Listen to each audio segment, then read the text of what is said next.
actually go and see, and that has all different kind of public available data from government, whether it is health or police or anything, you will get a lot of data. It's all good, right? Even the government is also pushing a lot of entrepreneurs as well to build new startups, to build new use cases on top of this open data.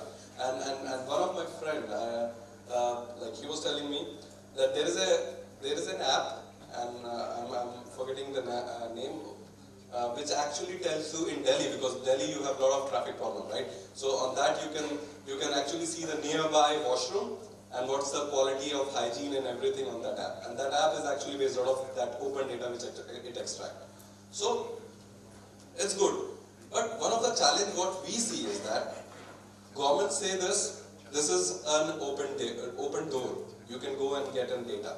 But what I feel is if it is an open door, then that means it can be closed anytime as well.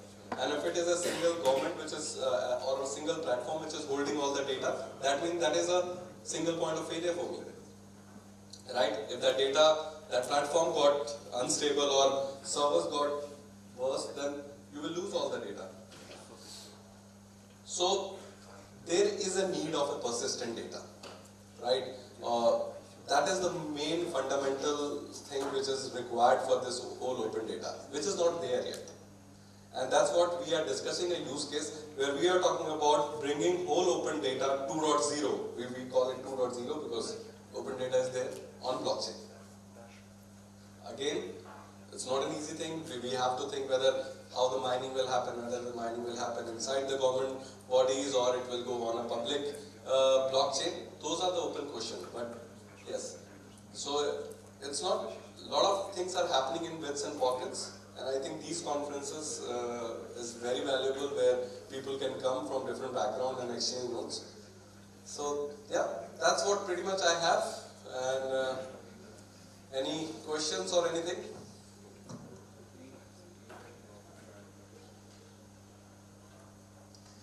Thank you.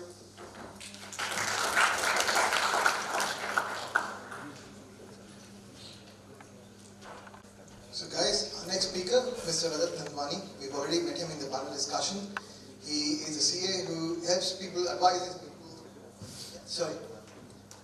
people on how to deal with taxation and regulations around cryptocurrencies.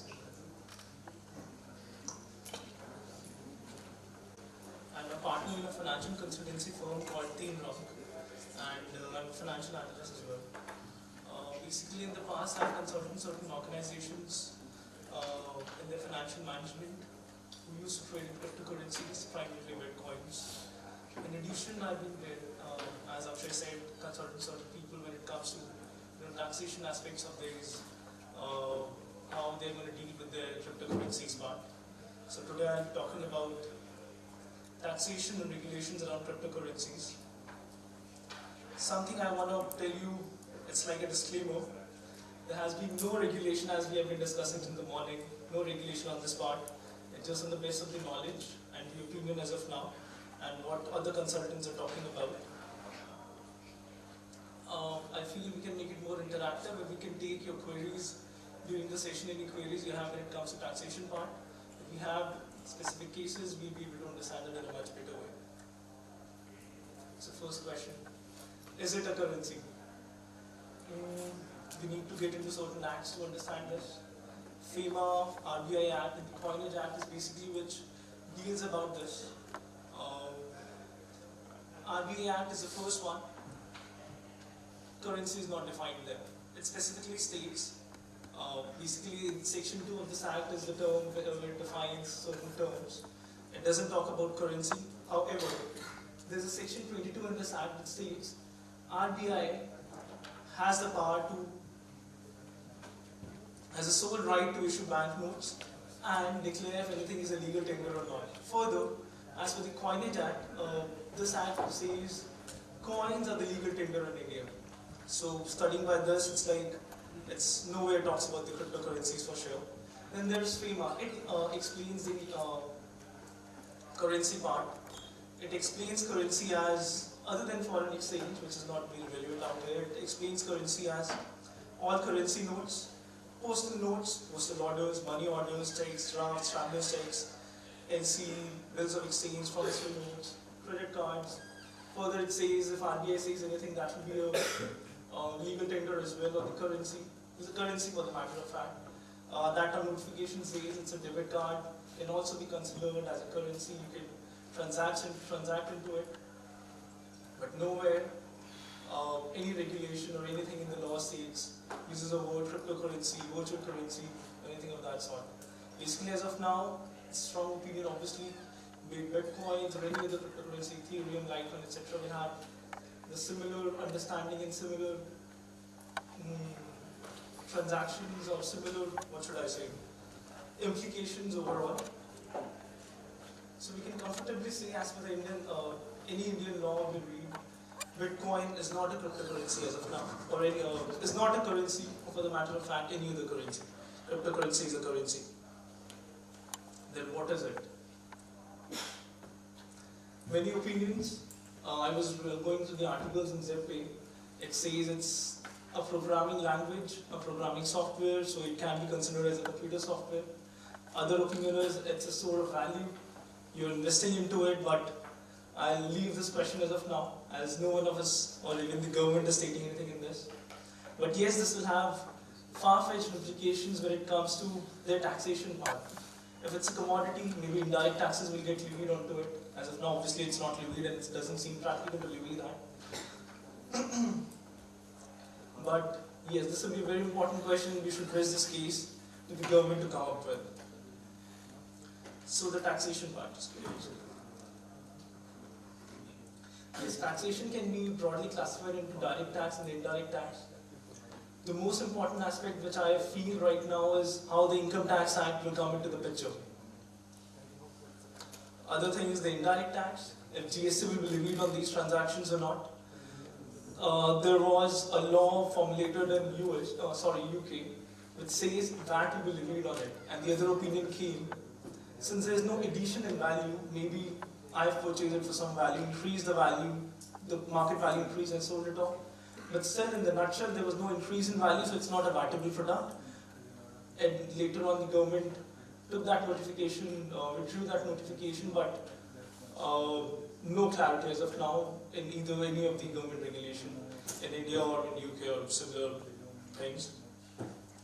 So here we come, the direct tax.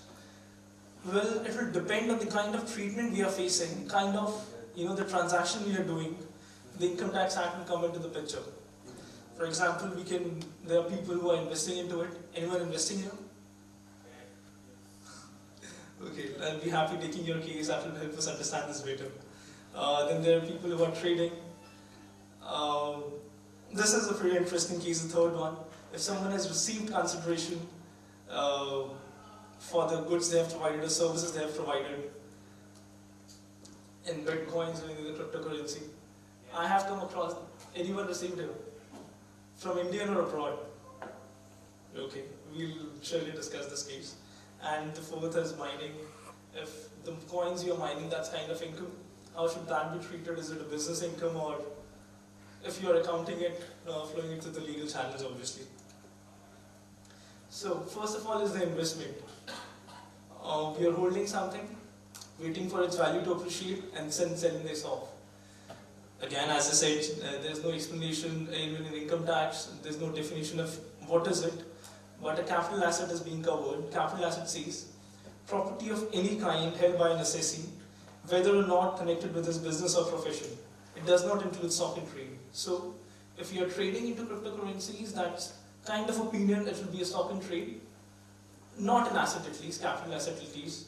And if you're invested into it for its value to appreciate, that will be a capital asset and it will attract capital gain.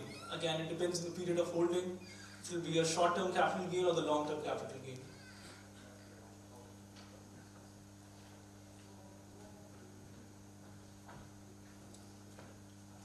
So I've tried to figure out a normal case out here. Supposing you have invested in January, one BTC. In one BTC, I think the value of that time was around 1 lakh rupees. It's again a hypothetical number. And on November 30th, you sold it off for 10 lakh rupees.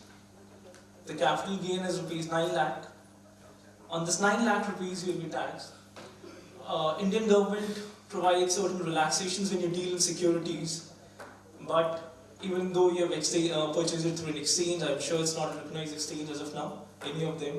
So we won't get the benefit of being invested in equities or any other listed securities. It will attract capital gain at the normal rates. If you're an individual, it will be on the slab rate basis, and if you're a company, it will be straight away Indian company 30% plus other taxes, cesses, etc. For foreign company, the things will apply. So it's a short-term capital gain, assuming there's no other income on this individual. Taking benefit of the slab rate, tax will be around 19,500 rupees. Obviously, there's many more laws will come into the picture, many more exemptions if that can be taken benefit of. But simple, this is how it will be computed.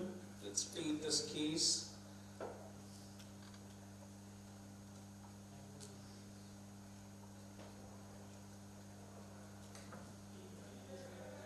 Okay. Just the case I discussed, 1 lakh rupees, 10 lakh rupees is the sale price. This is the cap gain. On the slab rate, I've just assumed there's no income, other income and other stuff. So you'll be taxed in the slab rate. 12,500 will be the one. Cumulatively, there's 19,500 taxes. Now, we're moving on. Had you invested, the lucky chap invested into BTC. You have already exhausted this first slab rate, the slab benefit that individual gets. That will increase to 3,52,000 rupees. And then further on, 6,22,500 supposedly. It's a 3 BTC. So basically, you know, taking comfortably, if after one BTC may use your initial exemptions and the lower tax rates. After that, we can comfortably say 30% tax will be levied on short-term capital gain, provided you had invested for the time period less than 36 months. 36 months or less, basically. Any questions? Anyone want to discuss their case? Yes, sir. You just mentioned that these exchanges are not regulated, they're not licensed. Right. So, how are they operating? They're not licensed. Basically, what they say is they are allowing buying and selling of bitcoins or other cryptocurrencies. If I take specific case, ZipPay was earlier registered in Companies Act. Later on, realized they have shifted their base out of the country. But they're not doing any illegal activity because, again, there's no specific regulation if this is illegal. They're just not recognized. Government is not saying you're an exchange. They can comfortably say that's a trading company or selling softwares as one of the opinioners. They're a legal registered entity. They're not doing illegal stuff as one of the major opinion. They've taken legal opinions as well. But exchange is something different. Exchange comes into picture for equity or listed securities. Here they're just allowing buying and selling of cryptocurrencies. Still shady. That's not clear. I agree with you.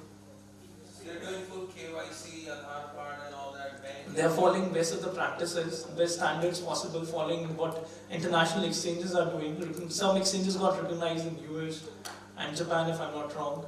So they're following the best practices that are available in the industry as of now. Just to be on the safe side, if law comes into the picture, they are not, on the darker side. Yes, you were saying something, sir. Suppose as an individual, I don't have to pay tax because question is not clear at the part of individuals. But since ZPay, you are saying that it is registered under company law, and they have a buy and sell difference. Supposedly, I'm selling the Bitcoin. Yes. And they are You mean there's a spread, there's a significant spread out there? kind of income for them. So do they pay tax on that since they are registered under company? They are working as a company, they're buying it, let's say they're buying something at a particular rate, selling something at a particular rate. There's a difference of, in one BTC what I've seen is around 1 lakh, the spread is there. So 1 lakh, whatever income they have earned, they'll be paying taxes on it. It's a regular business transaction for them. 1 lakh is what they have earned, plus they would be incurring certain expenditure for this. So whatever the net income is there, net profit is there, they'll be paying taxes on it. Yes. One question, there would be companies Mm-hmm. this business, selling and buying and making profit out of the transaction. Right. And at the end of the financial year, in India or in the country, they would be submitting their, tax return. Mm-hmm. Would be a company, commission. Okay. Would be a revenue.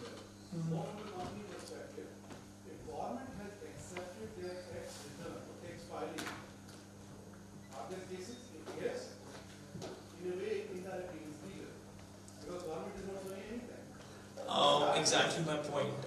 Earlier we were discussing the panel discussion, if government has said nothing to it, you obviously need to pay taxes for it, but it doesn't mean it's a legal thing. For example, just now someone said he has accepted money from a person outside India, cryptocurrency from a person outside India.